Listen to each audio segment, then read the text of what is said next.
Hello guys, today we work with the page number 122 and we are going to listen to the audio. Okay, so listen up and let's color. Track 81. A leaf. Breakfast. A leaf breakfast.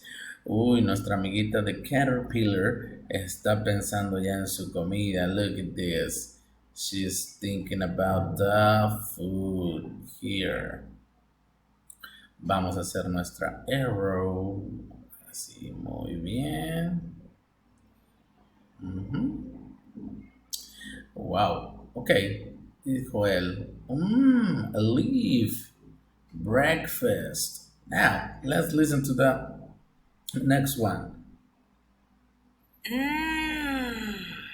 Caterpillar. Caterpillar. El fish. Look at the fish. He's trying to eat the caterpillar. Se está queriendo comer aquí a la amiguita Caterpillar. ¿Ya vieron? Entonces hay que hacer la flechita. Ok, next. Vamos acá abajo. Ready? Lunch. Este nos faltó oír el nombre. A ver, déjenme le regreso un poquito. Caterpillar. Lunch.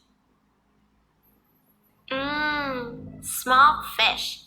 Snack. Small fish.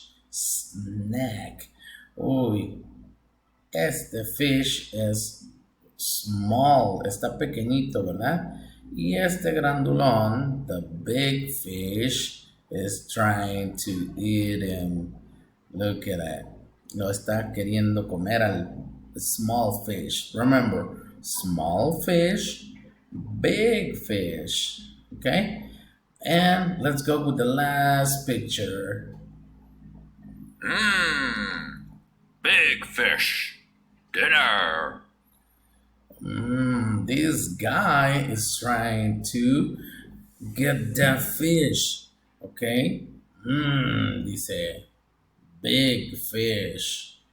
Dinner. Para la comida. Pues bueno, ya vieron cómo todo está conectado, cómo es que cada uno piensa en alguna otra cosa. ¿Ya vieron? The caterpillar dice the leaf. The fish se quiere comer a la caterpillar y el big fish a la small fish. And this guy, this man is trying to get the big fish. Okay? Well, espero que lo practiquen estos nombrecitos y los que no asistieron, please hagan su trabajo y yo se los reviso en el salón de clases, in the classroom. So, nos vemos el día de mañana. See you tomorrow, Friday. See you later, guys. Bye, bye.